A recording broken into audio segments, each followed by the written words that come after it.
Selamat pagi dan selamat datang kembali di ruang Mari Belajar. Pagi hari ini kita dipertemukan lagi oleh suatu materi bahasa Inggris dengan judul Part of Speech atau jenis-jenis kata.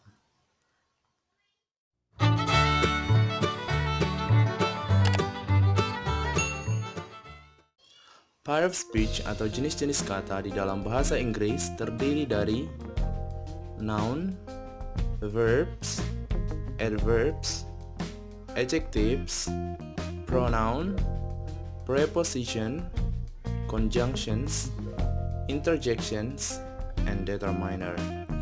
Di pertemuan kali ini kita tidak membahas satu persatu secara terperinci atau secara mendalam. Kita cuma mengupas bagian luarnya saja, karena kalau kita bahas satu persatu secara mendalam mungkin butuh waktu yang lama ya. Seperti kemarin kita cuma membahas misalnya masalah verbs, kita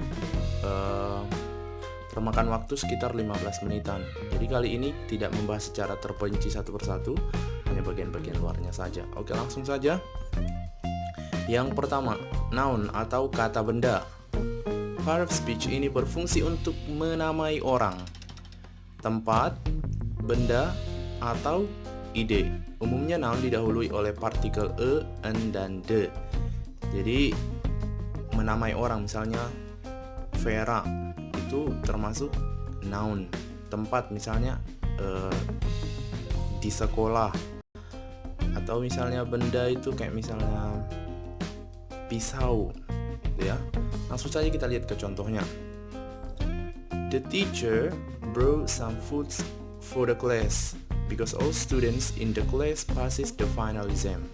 Nah, kita lihat the teacher itu sebagai noun, kemudian foods juga noun, the class noun, students noun, the class lagi, and exam. Bisa dilihat ya, ada nama tempat, nama benda, atau ide. Next, verbs. Part of speech, bentuk ini wajib ada di dalam satu kalimat untuk menunjukkan apa yang subjek lakukan atau apa subjek itu sendiri. Sebenarnya sebelum video ini kemarin kita sudah membahas ya, apa itu verbs. Jadi yang belum menonton video sebelumnya silahkan ditonton. Nanti saya kasih link di bagian pojok kanan atas ya. Di situ kita sudah membahas apa yang dinamakan dengan infinitive, yang dinamakan past tense, dan past participle verbs. Kemudian di situ juga kita sudah membahas apa yang dinamakan dengan regular and irregular verbs. Juga di video-video sebelumnya kita sudah kenal yang namanya main verbs, linking verbs, dan auxiliary verbs. Silahkan dilihat di description box. Di sana saya akan sediakan link-link materi yang sudah kita pelajari sebelumnya. Jadi yang belum nonton silahkan dibuka dari description box ya. Oke, lanjut ke nomor 3, adverbs atau kata keterangan. Gampang ya, kata keterangan. Adverbs memberitahukan kapan, di mana, dan bagaimana suatu kejadian bisa terjadi. Adverbs terdiri dari adverb of time, place, manner, degree, and frequency. Langsung kita lihat ke contohnya biar tidak bingung-bingung. Example, nowadays internet is very important. Nowadays, sekarang ini, berarti itu kata keterangan waktu. Kira-kira seperti itu ya. Atau bisa kita lihat di ada example, there aren't any Pokemon here. Let's look somewhere else. Di sini tidak ada Pokemon. Ayo kita cari di tempat lain. Di sini itu menyatakan tempat, berarti adverb of place. Atau next, she walks lazily. Dia jalannya malas gitu ya. Lazily itu kata keterangan manner. And kita lanjutkan. Adjective atau kata sifat adalah suatu kata yang digunakan untuk menggambarkan noun atau pronoun. Contohnya seperti ini. The young man lives in an old house. Every day he rides his yellow bicycle to go to his school, which is full of smart people. Kita lihat ya, menggambarkan noun atau pronoun. The young man. yang di situ mudah menggambarkan si man. Next, old house. Old menggambarkan si house. Yellow bicycle, juga full and smart people, gitu ya. Langsung kita lanjut ke pronoun. Ini juga kita sudah bahas kemarin ya, kata ganti. Jadi kita lihat part of speech ini digunakan sebagai kata ganti noun dalam satu kalimat. Pronoun umumnya berfungsi agar tidak terjadi pengulangan kata yang dapat menghasilkan kalimat yang panjang dan tidak lazim. Lihat ya di description box materi personal pronoun, atau silakan diklik di pojok kanan atas ini, saya sediakan linknya. Kemarin kita sudah mengenali yang namanya personal pronoun, ada 7 di dalam bahasa Inggris. Ada I, ada you, ada she, he, it, we, they. Saya kasih contoh simple. Maria is a pilot. She works twice a week. She lives with Anissa, her friend, in Jakarta. But on weekend, she visits her family in Medan. Jadi si di situ menggantikan si Maria, and di situ her friend menggantikan si Anissa. Her di situ menggantikan si Maria juga ya. Anissa temannya, nya di situ artinya si Maria. Oke, next. Preposition atau preposisi adalah part of speech yang berada sebelum noun atau pronoun untuk membentuk suatu frasa yang memodifikasi kata lainnya dalam suatu kalimat. Contohnya above, across, after, against, along, among, around, as, at, before, behind. Langsung kita lihat contohnya saja. Example. The fight broke up during the lunch. The book is on the table. She went to cinema with her parents.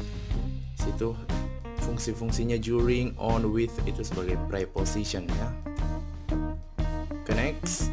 Nomor 7, conjunctions atau kata penghubung. Mungkin nggak terlalu ini ya, sudah familiar dengan ini. Part of speech yang ini berfungsi untuk menghubungkan antar kata, antar frasa, atau klausa, dan juga untuk menunjukkan hubungan antara elemen kalimat yang dihubungkan. Banyak ya, for, and, nor, but, or, yet, and, blank, blank, blank, etc. Kita lihat langsung ke contohnya. We must finish the task as soon as possible. As, blank, blank, blank, as, gitu ya. Itu fungsinya di situ sebagai conjunction. Yang kedua, although it seems hard, we should keep trying to achieve our goals. Ini menghubungkan antar klausa ya.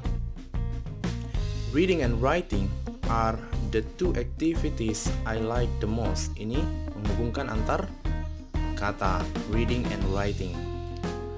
Next, interjection. Part of speech bentuk ini adalah kata yang digunakan untuk mengekspresikan tingkat emosi yang berbeda. Secara tata bahasa, biasanya dilihat sebagai bagian yang tidak terlihat dengan kalimat utama. Oh, wow, oops, oh my god. Kira-kira seperti itu ya. Jadi kita lihat contohnya. Wow, the scenery is truly magnificent. Itu wow-nya itu tidak terlihat atau bisa dipisahkan dengan kalimat utamanya, karena itu cuman menggambarkan ekspresi atau tingkat emosi. Kita lihat lagi. Well, it is nothing to be worried about. And the last one is determiner. Adalah kata-kata yang datang sebelum kata benda dan berfungsi untuk memodifikasi kata benda. Contoh dari determiner itu adalah articles, demonstrative, possessive, and quantifier. Langsung kita lihat ke contohnya biar lebih mengerti. Number 1, a cat ate the mouse cheese.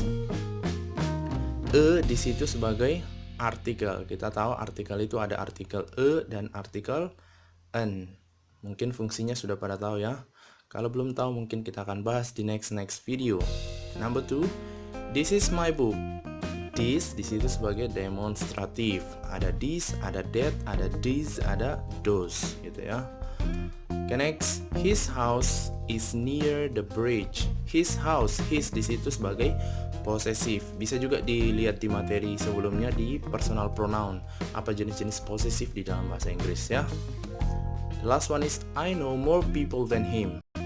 More people menyatakan jumlah quantifier, gitu ya. Okay, I think that's all our meeting for today, our material for today. If any question, please put it in the comment column dan nanti kita akan bahas di pertemuan-pertemuan berikutnya. Jika Anda suka dengan video kita atau mungkin merasa berfungsi dengan video-video ini, silahkan di like, di komen, di subscribe, juga di share. Terima kasih, stay at home and stay safe. God bless.